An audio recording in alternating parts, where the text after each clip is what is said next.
Hello and welcome to the SHFQC Qubit Controller launch event. Today you will see the SHFQC in action.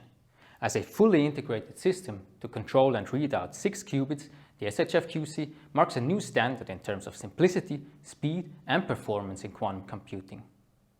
After the launch in the end of last year, today we have the pleasure to show you this product in more detail in the next hour. You'll witness the speed and performance of the SHFQC in measurements on real qubits. In a series of presentations, we'll provide you both with the big picture view of how this product generates value in your lab and with the insight into key technical features that make this possible. You will have the opportunity to ask questions during the entire event. Please place your questions in the Q&A box. If they can be answered in a few sentences, our experts will address those during the live presentations. Other questions will be answered in a live Q&A session at the end. The core part of the presentations will be given by Tobias Thiele, the product manager of the SHFQC.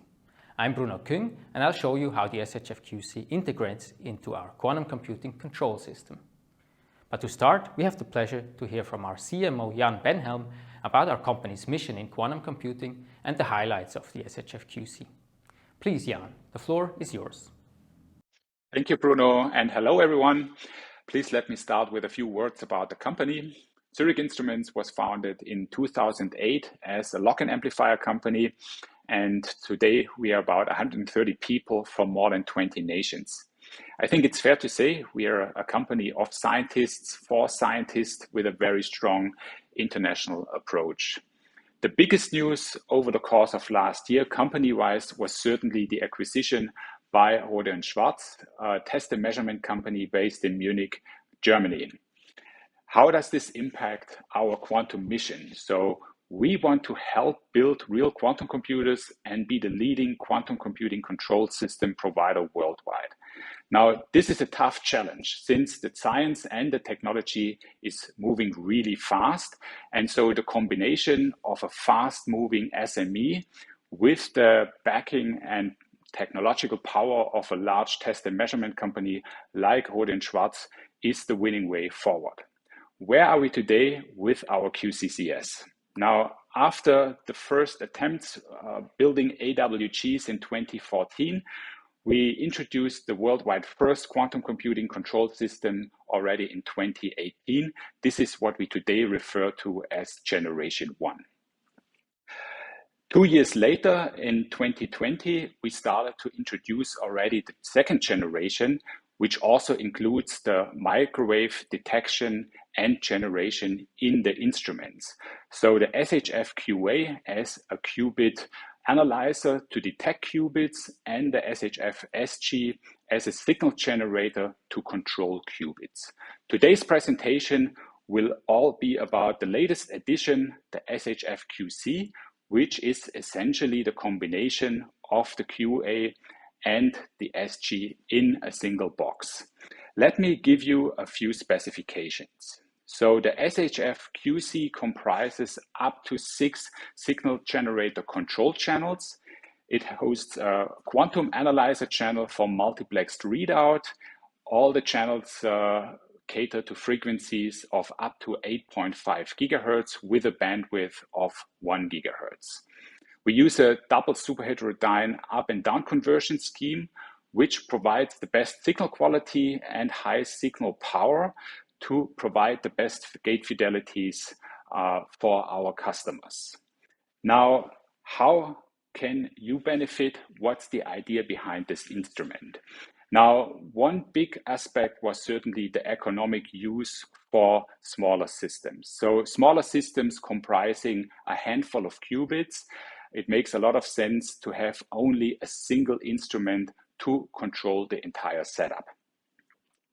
Now, complexity reduction is another aspect. This was always at the heart of Zurich Instruments to integrate more and more functionality into a single instrument. And it's perfectly clear that the less boxes you have, the less cable interconnects, the less worries you have about synchronization issues and so on, the faster you can move forward with your experiments. You have faster setup times, faster parameter optimization. And Tobias will later show some impressive examples. I think this is very exciting what we saw already in the lab. Now, the last point I want to make, a big advantage of this instrument is, of course, the ability to have the quantum detection, so the analysis of the qubits and the control of the qubits in one box, and then shifting the information from one part to the other. That further reduces the latency, which results in faster measurement times and also higher gate fidelities or algorithmic fidelities, which is interesting for small systems, but also for larger systems. Combining multiple SHFQCs, you can benefit from the fast local feedback and at the same time have the global error correction done through a PQSC, for instance. Now, in this presentation, the instrument, of course, is at the center, but the star of the story are always people. And I want to finish my part with a big shout out to the group of Professor Andreas Wallraff at the Quantum Device Lab at ETH Zurich. So in the beginning of December last year, they announced the first realization of a surface code for 17 qubits. So another big step towards fault-tolerant quantum computing and quantum error correction. And as you can see in the picture, this is still done with the generation 1 of our instruments. And you also see signal generators of Rode and Schwarz in the same rack. And Bruno, at the end of the talk, will go into further detail how not only the integration of the setup can be pushed forward with the second generation devices, but also how the SHFQC can help to improve algorithmically and move up the performance and push the limits. Before we get there, I hand it over to Tobias. I hope you enjoy the show. Thank you. So thank you, Jan, for this motivation, but let's jump now directly into the main part with the first success story, which was achieved with the SHFQC, a fast parallel qubit tune-up of up to 5 qubits. These preliminary measurements, which were performed a month ago in the labs at PSI, will guide us now through the next part. The objective here was that we wanted to get as much information about up to 5 qubits within the shortest amount of time and in a simple setup where the SHFQC was the only room temperature control instrument. This meant that we also did not use the pre-installed parametric amplifier and only relied on the hemmed amplifier to provide amplification in the setup. This is of course something which normally can make tune-up challenging, as you have to take very long measurements to fight the low signal to noise ratio, which is dominated by thermal noise. Nonetheless, because of the high integration and the next level features, it took us only about 30 minutes from unpacking to first results. And we could immediately find the qubits and run many tune-up measurements, including pulsed Rabi, Ramsey, and T1 measurements shortly after that. All of this was controlled by a freshly made, fully standalone script that worked essentially almost out of the box, which is of course another proof of how simple it is to program this instrument.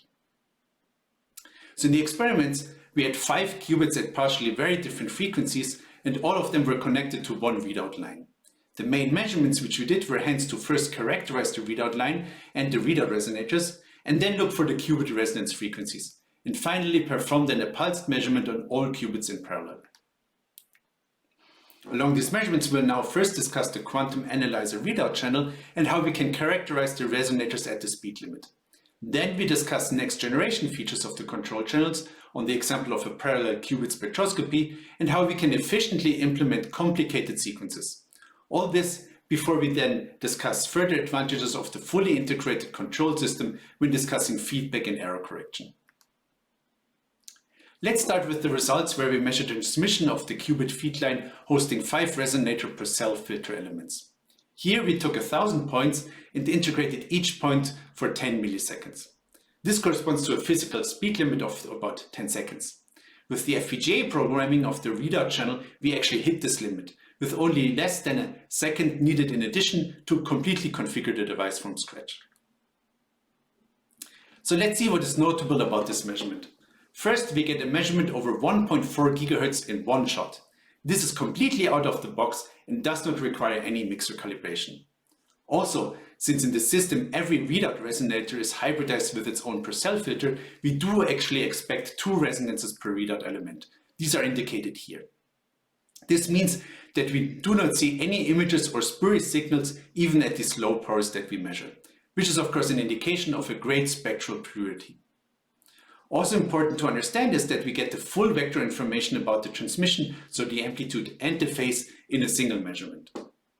So what are now the key SHFQC features that we need to discuss? Well, we need of course a great analog performance with a wide and clean bandwidth, minimal added noise, and a very well designed feature set that allows operating at the speed limit. So let's first look at the summary of what the quantum analyzer channel, the readout channel, can actually do. In short, it generates the readout signal for up to 16 qubits and also analyzes them for up to 4 states per qubits. Additional features such as a sweeper, hardware averaging, and the scope actually help you efficiently perform your measurements and also to debug them. Besides the pulse generation and the analysis, it also contains the frequency conversion to microwave frequency up to 8.5 GHz within a 1 GHz wide band, which requires no mixer calibration at all. It essentially only adds minimal noise and is actually sensitive enough that it maps the input signals down to -50 dBm to the full dynamic range of the ADC. This often allows you to only use a Hammond amplifier to actually get tangible measurements, as you could verify with these measurements which we now are discussing. Hence, the SHFQC can really be considered to replace a full room temperature readout setup, and it only requires 2 microwave cables to set up. So let's now first concentrate on the analog front ends. We rely here on the double superheterodyne frequency conversion. This is something which stands in contrast to the standard IQ mixer approach, or direct RF. Yes, we agree, the front-end design that you see here is more complicated than what you might be used to from your own measurements when you use IQ mixing. But once it's properly designed, and of course this is something which we did for you here, is that it brings along actually a number of significant advantages. And we are still convinced that with the current technology, this is the best approach for quantum control of microsystems. Why that? Well, compared with IQ mixing, which you see here in the orange data, you see the performance of our superheterodyne approach in blue as it comes out of the box without any calibration needed. As you can see, it already has a much cleaner spectrum as compared to a freshly calibrated IQ mixer. The signal is also more stable. For example, if you change the temperature by 10 degrees, then the spectral purity of the SHFQC, which you again see here in blue, is essentially completely unphased. Whereas the IQ mixer calibration, of course, goes completely haywire. That is expected. All of this helps you to trust really the output signals at any time and saves you setup time because you don't have to calibrate at any point in time. Regarding the bandwidth, if we create a series of different frequencies here around 5 gigahertz, our approach does not create any unwanted tones nearby. This is of course in contrast to the IQ mixer, which creates uncalibrated other sidebands and also of course additional LO leakage. This is something which is annoying at best when you need to calibrate it away, or which can even, in the worst case, hurt your gate fidelity. With the very well-designed front ends of the SHFQC, you also benefit from a very linear system across the full bandwidth. For example, in this measurement here, we varied the output amplitude over 20 dB, and the relative phase difference only changed by less than 1/4 of a degree over the full range of more than 1 GHz. The main advantage of our superheterodyne approach now with respect to direct RF solutions is that there's essentially no trade-offs which have to be taken. Nowadays, direct RF or similar solutions, they always suffer from bandwidth limitations when you connect them to an FPGA. These are typically overcome by compromising either analog performance or latency, both of which I think we all agree are critical parameters for qubit control. So now that we understood on how we achieve this analog performance, let's now talk about the control features of the SHFQC, which are required to measure the feed line at the speed limit. The readout channel here operates in 2 modes. There's a spectroscopy and there's a readout mode. For the resonator measurement, the spectroscopy mode of course is relevant, and the simple functional diagram can be seen here now at the right. The first thing to notice is that we treat all data streams as fully complex numbers. This is something which is indicated through these double arrows which you see all over this functional diagram.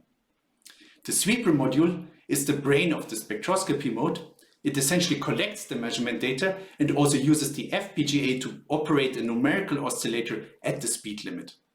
The output of the oscillator can also be modulated by a complex waveform, which is something which is important, for example, if you want to do pulse resonator spectroscopy or when you want to examine depopulation pulses of your readout cavities. So let's now have a look at how this is implemented in our API. So what we did for this demo is to connect the output of the quantum analyzer readout channel to the input of the same channel in the loopback configuration. But we also split off some part of the signal and display it on the fast scope, which you can see here on the left. At the top you can see the time trace, but since it's a CW measurement, not much will happen here. What's actually more interesting is to look at the Fourier transform of the signal, where you can see the cleanliness of the spectrum over the wide range and the fast change of the oscillator frequency.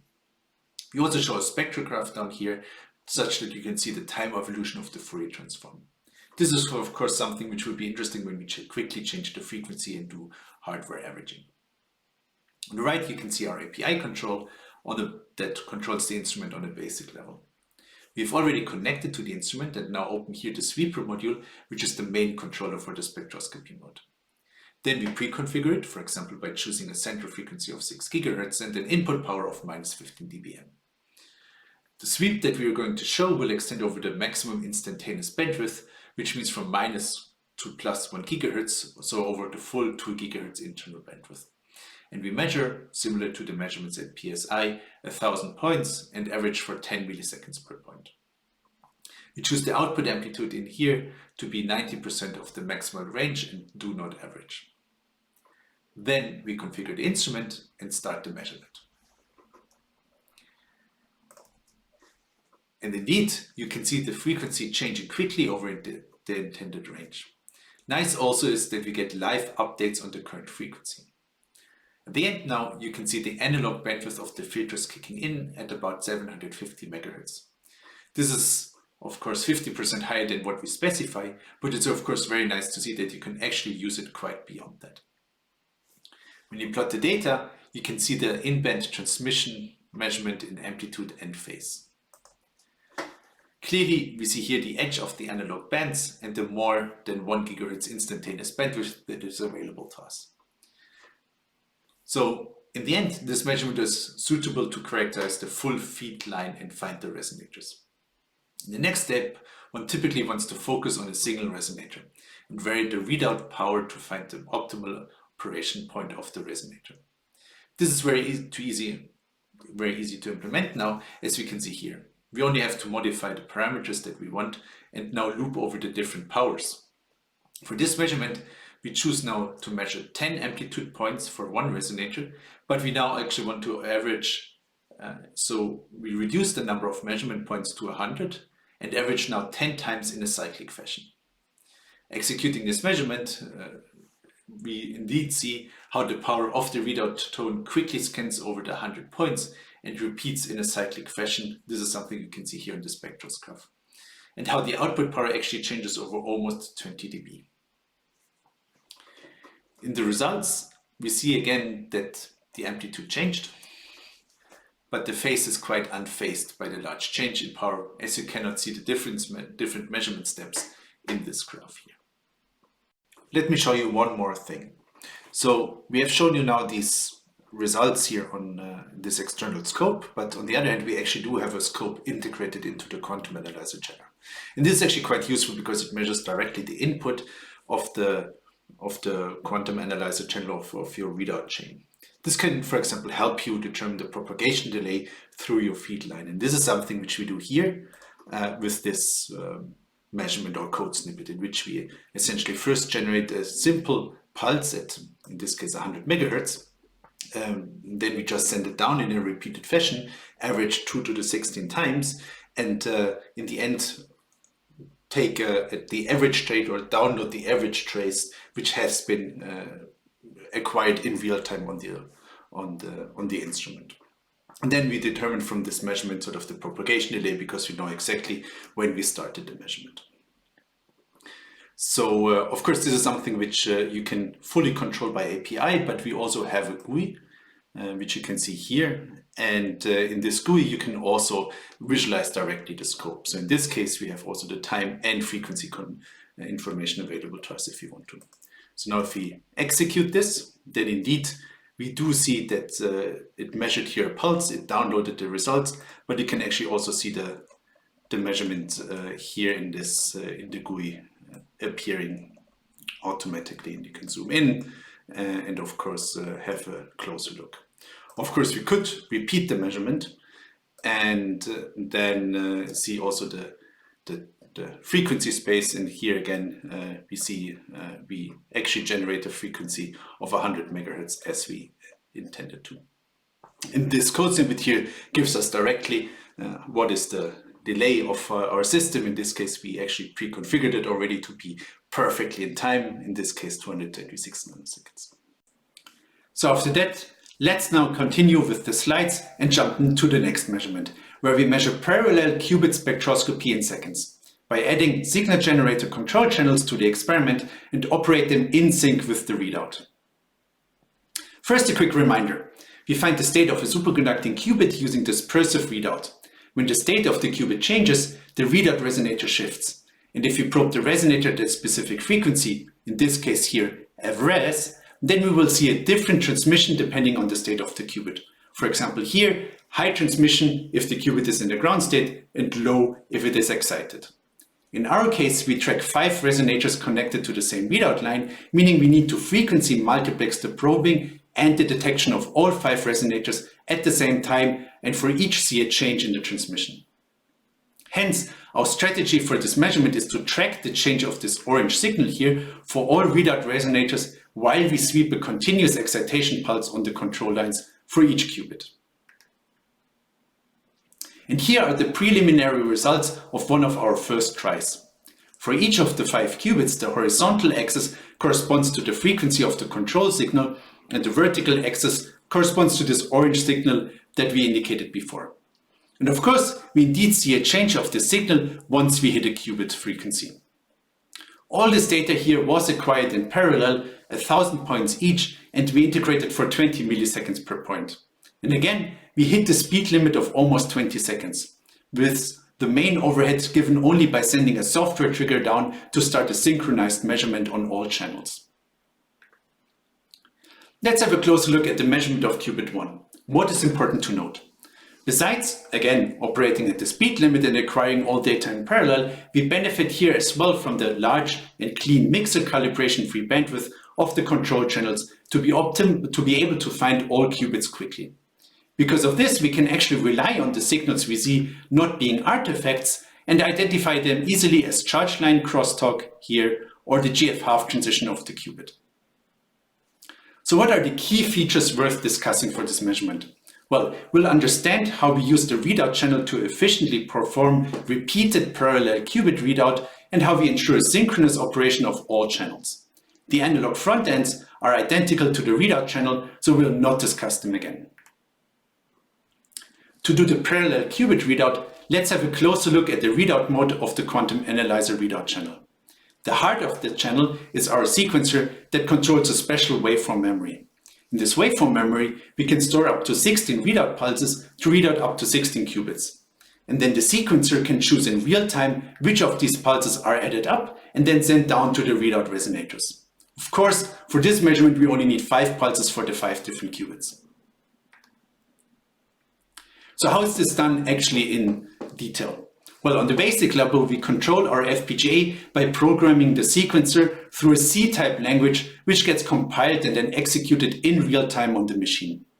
After starting the experiment with a software trigger, we tell the sequencer to repeat the same measurement for all measurement points, in this case, 1,000.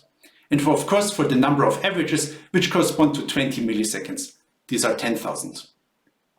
And the readout is now done in a completely back-to-back manner, such that we actually have no time between 2 measurements, and we really use the full 20 milliseconds for an averaging.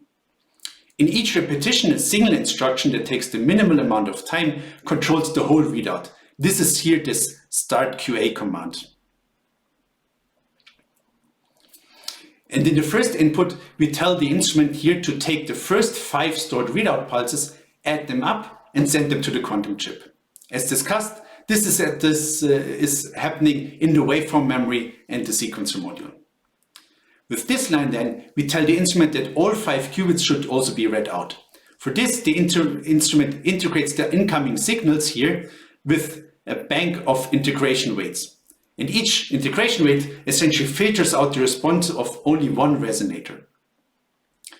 The result is essentially a complex number for each qubit and repetition, which is then collected and averaged in the real time using the result logger. And the data from this result logger can then be downloaded after the experiment directly from the instrument and corresponds essentially to the measurements which you see here. But now let's have a look at how the control channels operate. Let's first summarize it then. Well, each of the 6 control channels again integrates a full qubit control system, starting from the signal generation at DC up to 8.5 GHz. And this is thanks to the same integrated double superheterodyne upconversion that we've also seen for the readout channel. This of course allows here for a clean spectrum, a high output power for fast gates, and a stable and very linear signal level for high fidelity gates. In terms of functional features, the so-called pulse level sequencing stands out. This relies on parametric description of the pulses with a real-time control over the parameters and thus allows efficient and intuitive programming of really complex pulse sequences. The control channel functionality essentially consists of an arbitrary waveform generator which generates unmodulated pulse sequences and can be considered essentially the brain of the qubit control of the device. Mostly, the pulse sequences are then modulated by one of 8 digital oscillators with real-time phase and frequency control. Also here we treat the signals as complex numbers, which enables the full control over the sidebands behavior through this digital IQ mixing, which you see here. For the qubit spectroscopy, similar to the readout channel, we engage the sequencer which controls the flow of the experiments with loops, decision-making, precise and deterministic timing control, and of course simple arithmetics. This experiment, we just use it as essentially as a real-time control over the frequency of the oscillators to quickly step through all frequencies and output a CW wave to the qubit once the readout channel really acquired a data point. Since it's a CW measurement, we only loop over all the different frequencies every time the readout channel indicates through a trigger that it finished averaging a data point. Important here is that all the channels really run synchronously with the same timing and minimal latency overhead for communication, which you would expect from an integration into a single FPGA. There's really no need to calibrate propagation delays between different channels or verify that the channels are synced up correctly. So in this demo, we wanted to show how the readout and control channels work perfectly in sync to do a multiplex qubit spectroscopy. For this, we added the outputs of 3 signal generator control channels to additional scope inputs. On the oscilloscope, you can see now at the top the overlaid time traces of the readout channel and the 3 control channels which we measure corresponding to the 3 qubits. The spectrum of the readout pulse can be seen in the center graph, whereas the spectra of the individual control channels are all overlaid in this bottom plot. Let's see what we do in the API. We define that for each qubit we want to measure 1000 points and integrate 20 milliseconds per point. For each qubit we now define the start and the stop frequencies with respect to their center frequency, in our case around 4 GHz, and also the maximum drive amplitude which we choose to be different for each of the 3 qubits. To set up, we first generate a set of readout pulses at the corresponding readout resonator frequencies and of length 2 microseconds. Then we define the weights to be identical to the readout pulses, that's just as a first guess, and then upload all to the readout channel. We also configure the sequence and the result logger with the right parameters before we in the end configure as well all the control channels. In the printout, just for this demo, you can see now again that the readout channel, as discussed, generates a sum of 3 pulses for 3 qubits using the start QA command. And then it averages them for the correct time and sends a trigger to the control channels, which then changes the oscillator frequencies in real time. Let's start a measurement. Indeed, you can see the 3 control channels change the frequency, and of course we can enjoy also the nice spectral cleanliness over the whole 1 GHz spectrum. As expected, the readout channel plays short pulses, and repeats them over and over again, centered at 3 different readout frequencies at roughly 5.4, 6.1 and 6.4 GHz. All of this runs perfectly in sync, and we do only lose a bit of time to send the software start trigger from my current place to the company where the instrument is being operated. In the end, we download the average data from the instrument. We get 3 different sets of data, 1 for each qubit, and here display the amplitude and phase of the recorded integrated signal as it changed for each frequency. In this demo, we have no qubits connected, of course, but the measurement that I showed you in the presentation were directly exported from this function. So you get immediately the correct and nicely prepared data out of the instrument. So now let's continue with the slides again. The qubit and resonator spectroscopy, albeit very efficiently implemented and operating at the speed limit, are rather simple experiments. If we increase now our sequence complexity, we really need to make sure that the sequencer runs efficiently. So let's now spend some time on the pulse level sequencing and how it helps us to set up and efficiently perform single qubit experiments in parallel. In the experiments at PSI, we very quickly arrived at a point where we could see T1, Ramsey and Rabi measurements on 3 qubits. All measurements were done fully in parallel on all qubits, with the measurement time limited only by the qubit decay. The signal-to-noise ratio was limited in the end by the thermal noise of the system. So what's needed in terms of SHFQC features to actually accomplish this very quickly and intuitively? We need multiplex qubit readout, which we implement in the same way as before using the start QA command. And thanks to the integration of the SHFQC, all channels are also well synchronized and start at the same time. We've seen this before. The new thing here, which is really worth discussing, is how we efficiently generate pulse sequences. So let's now have a closer look at that. Let's quickly take a step back first. And some years ago, in order to play 2 pulses after each other, one would upload a long list of numbers that the instrument then would play, including a lot of zeros between pulses where nothing was output. This of course costs a lot of overhead in communication and unnecessary data transfer to the instrument. This is something which would be much more efficient if you could actually tell the instrument to reuse uploaded waveform shapes, play them with a specific amplitude, and just stall in between. Similarly, the instrument should also generate the pulses with the correct frequency and phase, such that we do not upload them or do we need to upload them sample by sample. And that's exactly what we implemented, essentially by parameterizing the pulses in frequency, phase, amplitude, and waveform. And then essentially we only tell the instrument when to play which pulse, which it then generates in real time from these parameters. For this, the arbitrary waveform generator and the modulation need to work perfectly in sync and efficiently together. Again, the key element here is the sequencer, which defines the flow of the experimental sequence, but which also has a certain control over all elements and therefore can be used to prepare any complicated pulse sequence. This here is an example which showcases the parametric synthesization of pulses, how this could work. And compared, of course, to the original approach, this really strongly reduces the communication and memory consumption of the instrument already. In this simple example here, we are generating 2 pulses, here and here, that are sort of separate by a certain time where nothing is coming out of the system.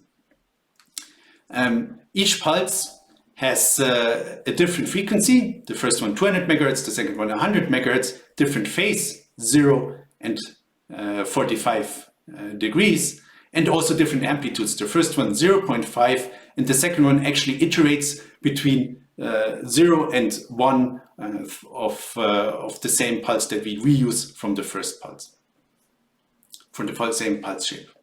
And this approach of course works well, and it's actually useful to run simple experiments very quickly. However, it's still not efficient. Well, why is this the case? The sequencer is a good coordinator, but it's actually less good to actually change the pulse parameters. This really typically costs him, on the one hand, instructions and also quite a bit of time. Both are resources which are not infinite.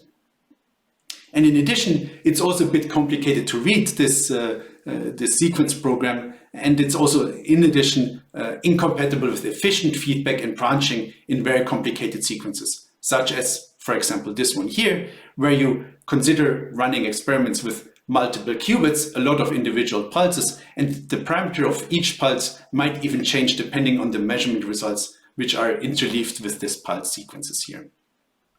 This is, of course, why we went a step further and now really put efficiency to an optimum using efficient pulse level sequencing. So what is now pulse level sequencing? Well, all that we needed to do essentially was replacing all these commands which you see here by a single instruction. Hence, we reduced the program from this many lines into essentially a 3-liner program.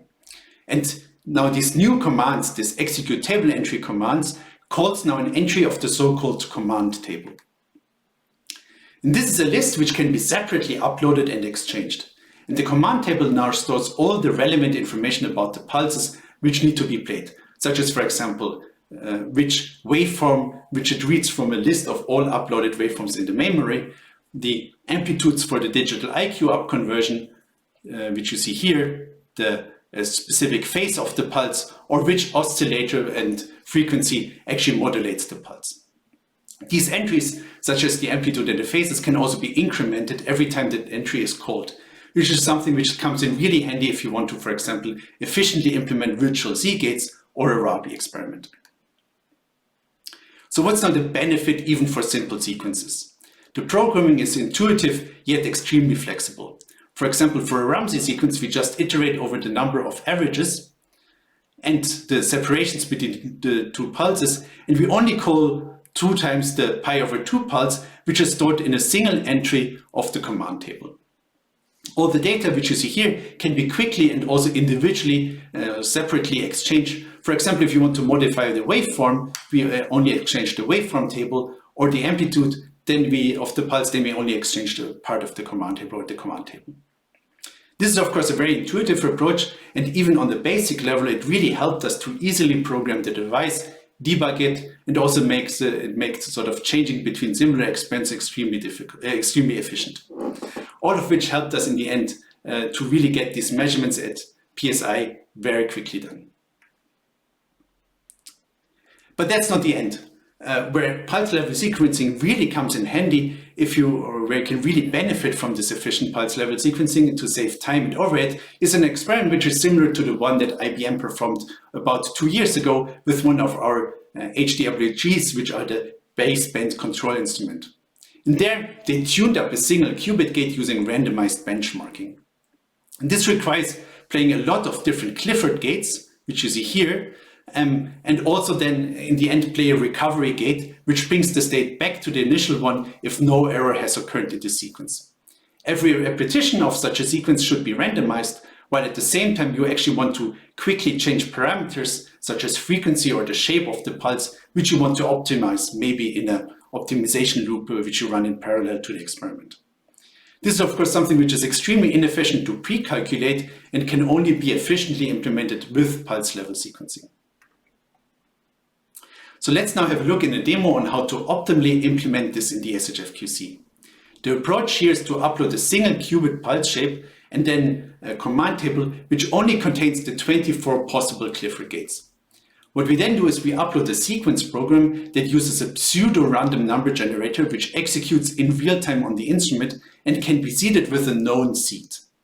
Now, when we execute the randomized benchmarking, for each random sequence, we can pre-calculate the recovery gate and then only need to communicate to the instrument 2 integers, which are the seed and the corresponding recovery gate entry in the command table for each variation of the randomized benchmarking.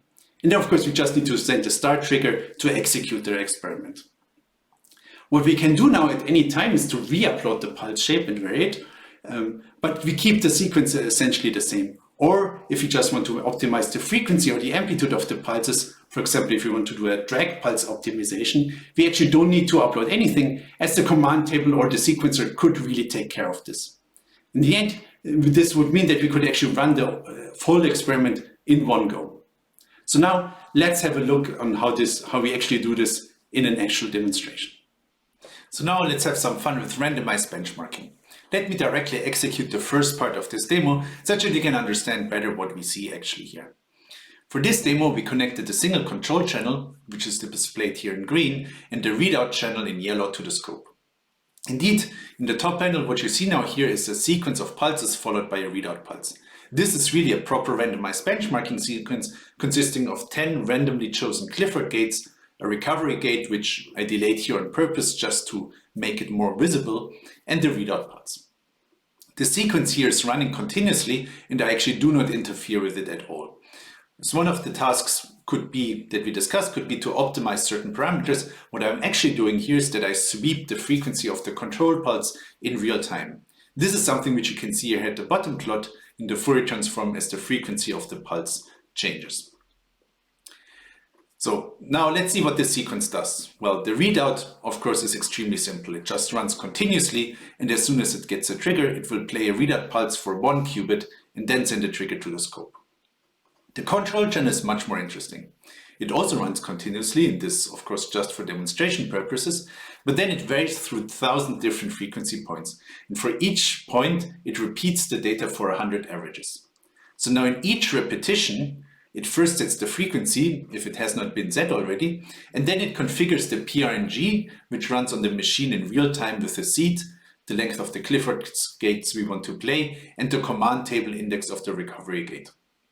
In it reads from actually a set of user-defined registers before it then plays the randomized benchmarking sequence by choosing a random sequence of command table entries in which the Clifford gates are saved.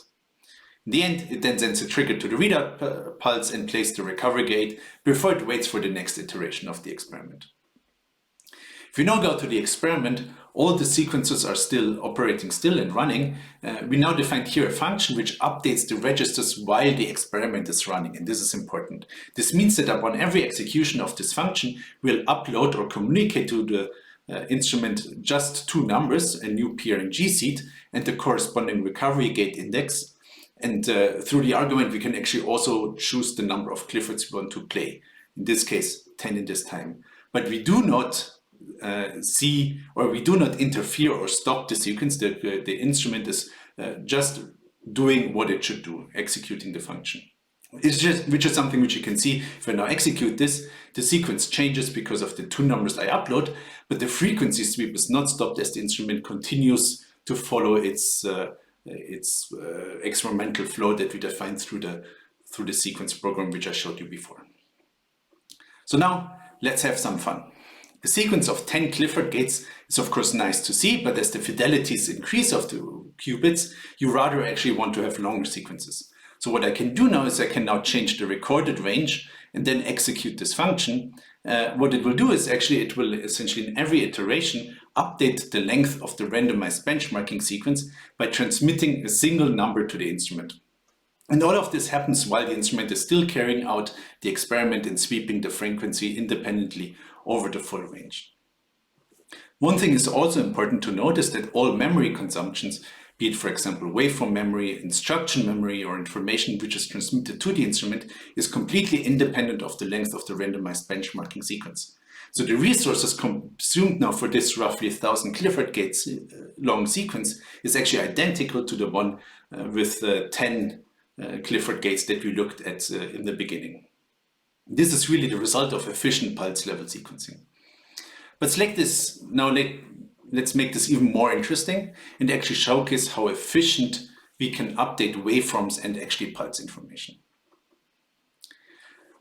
Just as a bit more info, in this randomized benchmarking sequence, the 23 individual Clifford gates are stored as 23 different waveforms, which work together with 23 command table entries that mainly essentially define the pi and pi over 2 amplitudes of these pulses.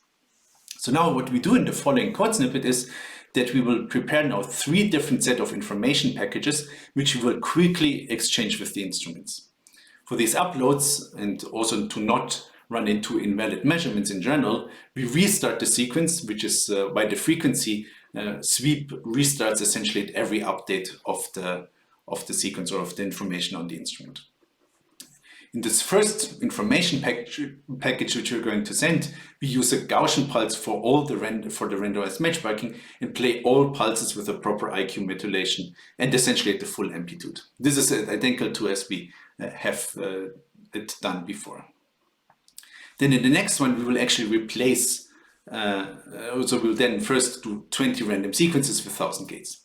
And then in the next information package, we will actually replace all the waveforms, all 23, to be to have a character for drag pulse. This is something which you then can see in the Fourier transform, as the Fourier transform sort of gets this notch here in the spectrum, which you can see here. And of course, we repeat this again for 20 different variations of our randomized benchmarking sequence. And then finally, we actually upload a new command table in which we change the amplitude of all pulses to 50%, but we also break the perfect digital IQ mixing in the instrument. And this then in the end generates, of course, pulses of half the height, but also it creates an additional sideband on the other side of the center frequency, which then sort of counter propagates our main sideband that we actually want to normally use in experiments. So while this is carrying out, let's actually also zoom into the time traces to see also how the pulse character changes in the time. And you can see every time you have a drag pulse calibration, the nice Gaussian signal qubit gates will actually change in character and sort of get the zero crossing in the center, because we're dominated by the imaginary part of this of the drag pulse.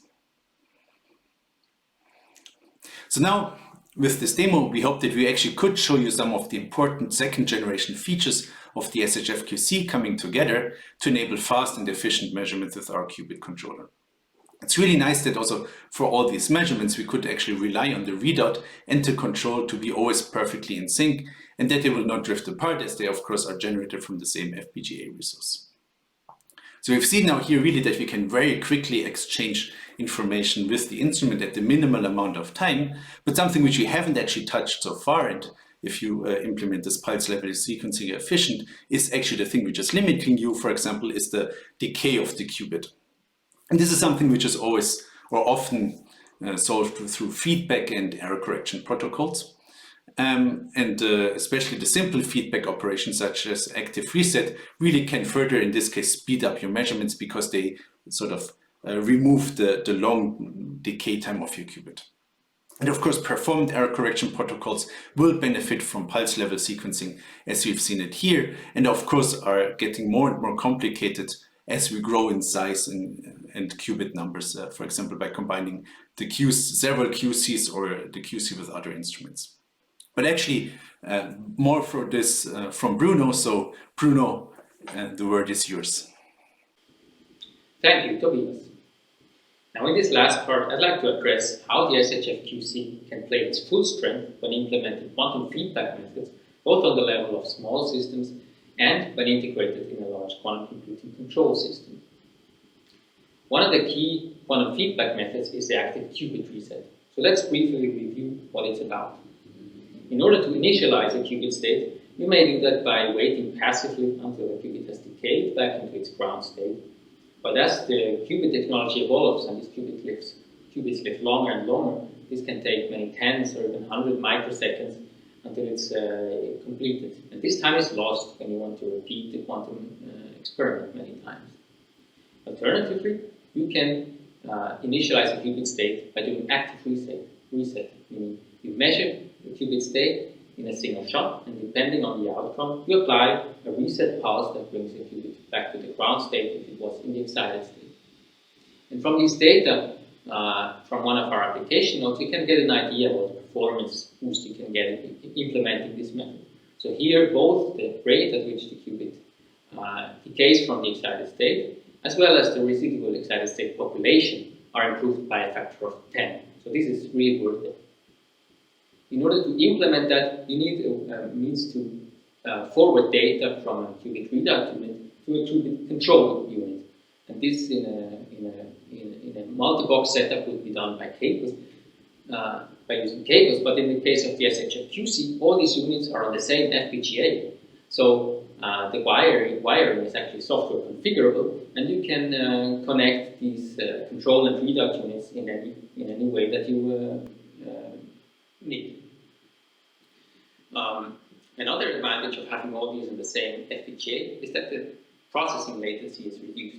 And here we can achieve completely closing this feedback loop for active reset in less than 300 nanoseconds.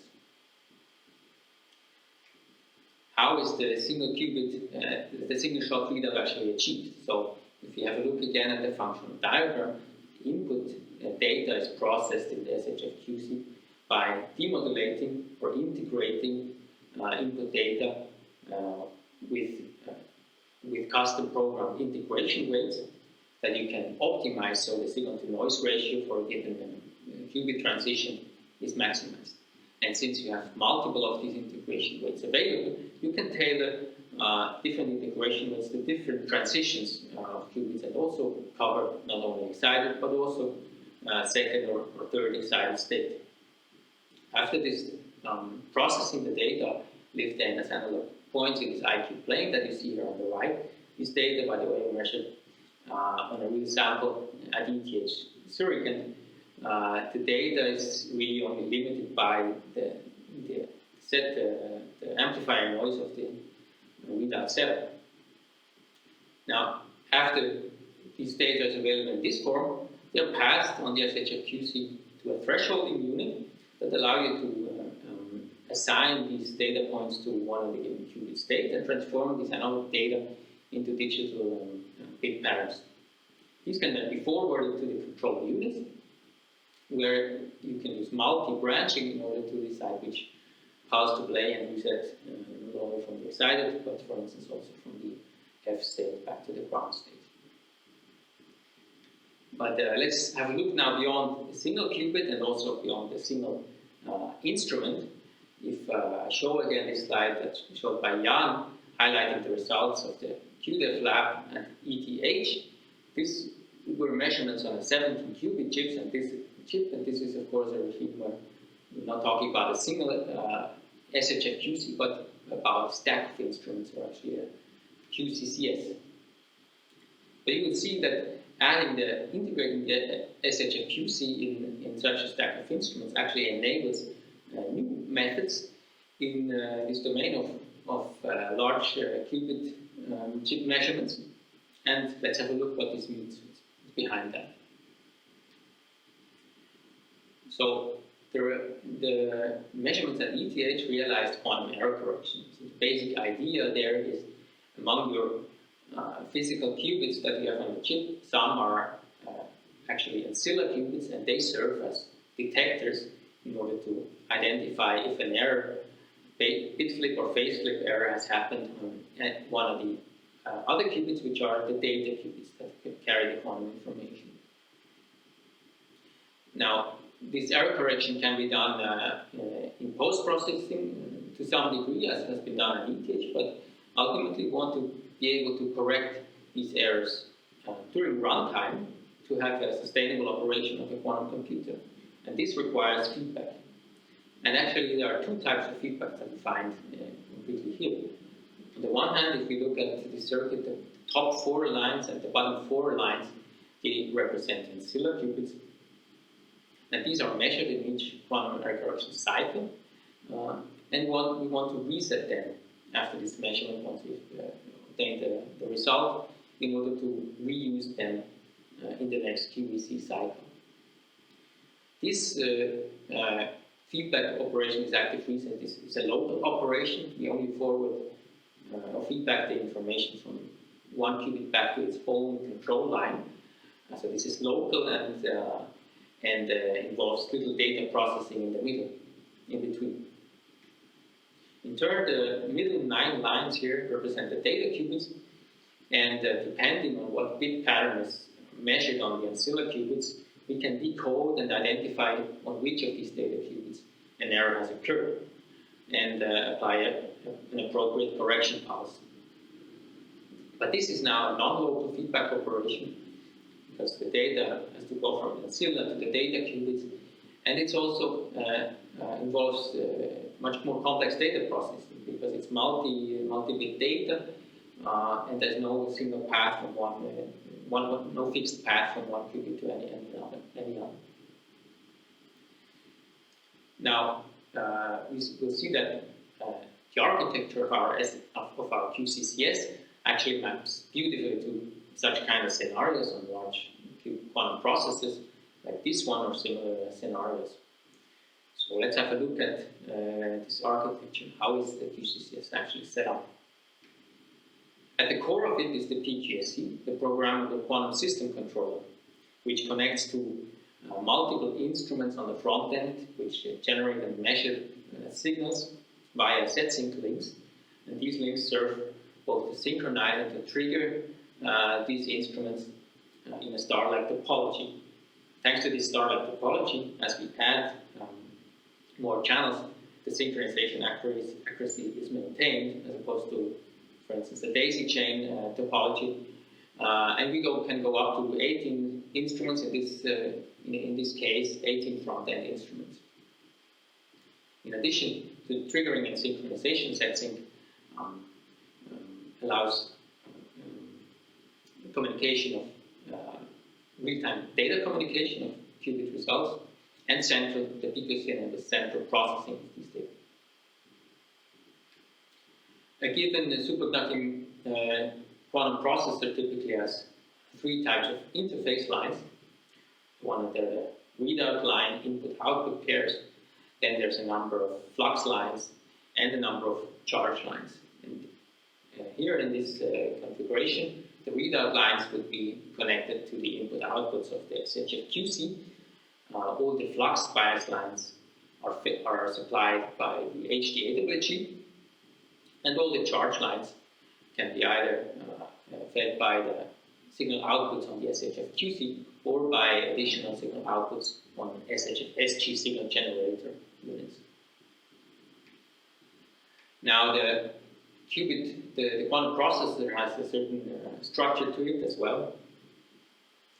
On the one hand, the qubits on a quantum processor are naturally grouped according to which readout lines they are connected to.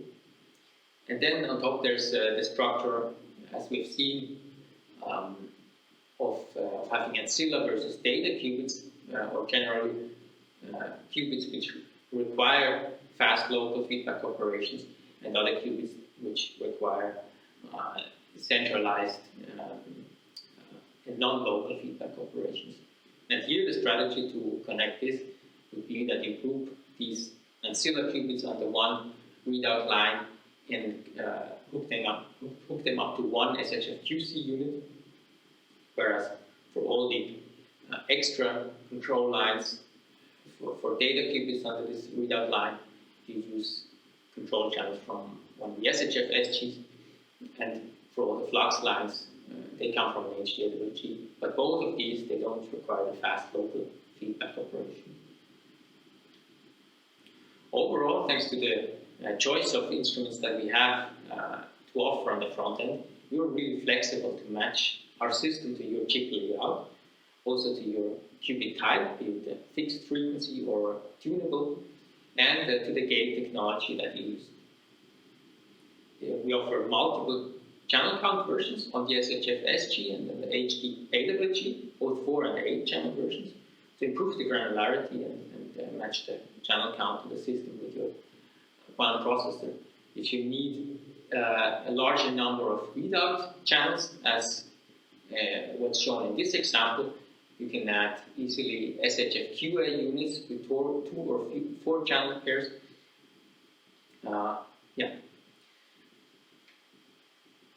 I mentioned the central processing of data on the PQSC, so it's worth having a closer look how this actually looks. And what you find on this PQSC is actually a powerful FPGA with already infrastructure in place that enables processing of multi-qubit data in an easy way using a high-level interface. So you have a memory available, this so-called readout register bank that allows you to store qubit data and also the history of qubit readout data on the PQSC. Then there's a decoder unit, again with ready infrastructure in form of lookup table memories that you can use to implement quantum error correction decoders. And this part of the FPGA is even free to be programmed with your own specialized VHDL code to implement custom decoders. Yeah, and with that, I'd like to conclude this part. I hope I could spark some interest. We're looking forward to answering your questions in the Q&A session that's coming now.